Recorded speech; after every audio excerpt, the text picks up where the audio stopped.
Welcome friends to another video, welcome to another episode of Scented Recommendation, and this time around I'm going to talk about something that's compared to the almighty, all-powerful, of course, king of fragrances, as others are stating.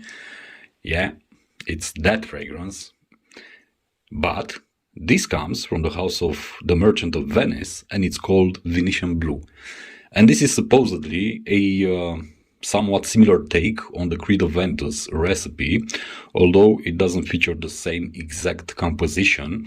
But in terms of how it smells, it is truly similar, although not 100% identical.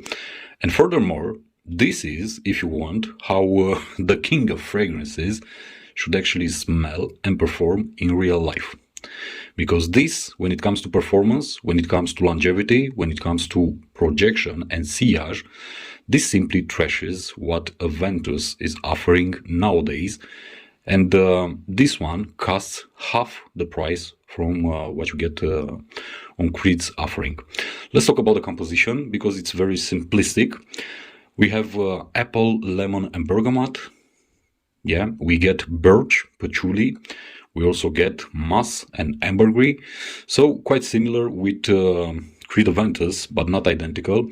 You also get pineapple in this one.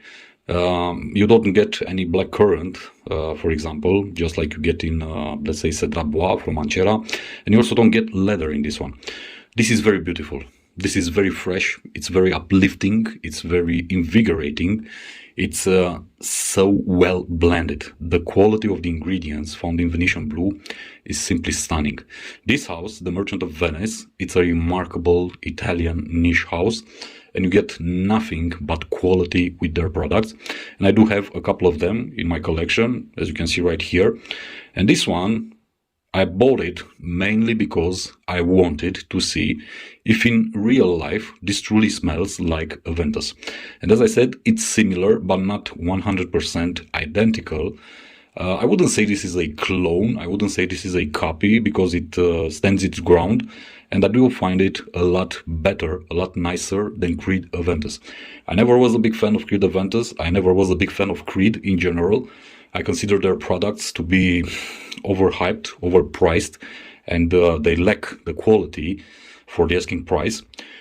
But when it comes to something beautiful for spring, summertime, fall, but even in wintertime, this fragrance is something that a Ventus cannot compete with. Not when it comes to the quality of the ingredients, and especially when it comes to the quality and the price point that this house is offering. So this comes as my fifth scented recommendation. If you want something similar to a Ventus, I highly encourage you to give this one a try. Be careful, there are two versions. There is also Venetian Blue Intense. That one is a bit more darker. It features some new ingredients inside, and it doesn't smell like this one.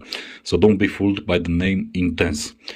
If you want the real deal, the real thing, if you want to test it out and compare it with the almighty king of fragrances, I never understood why people are saying that Creed Ventus is the king of fragrances. Because when it comes to sales figures, it isn't. Actually, the king of fragrances is Acqua di Gio from the house of Armani, the all-time king, not a Ventus. But 200 euros versus 500 euros, as you would pay for Creed Ventus. You do the math, the quality is better, the performance is better, this scent is simply amazing, it attracts a lot of compliments, and is a beautiful, guilty pleasure, especially in warmer weather. Venetian Blue from the house of the Merchant of Venice, highly recommend it. Test it out if you have the opportunity, and afterwards go ahead and purchase a full bottle. This is truly stunning. I'm going to see you in the next one. As always, be safe, be good, and remember, smell good, feel good. Peace.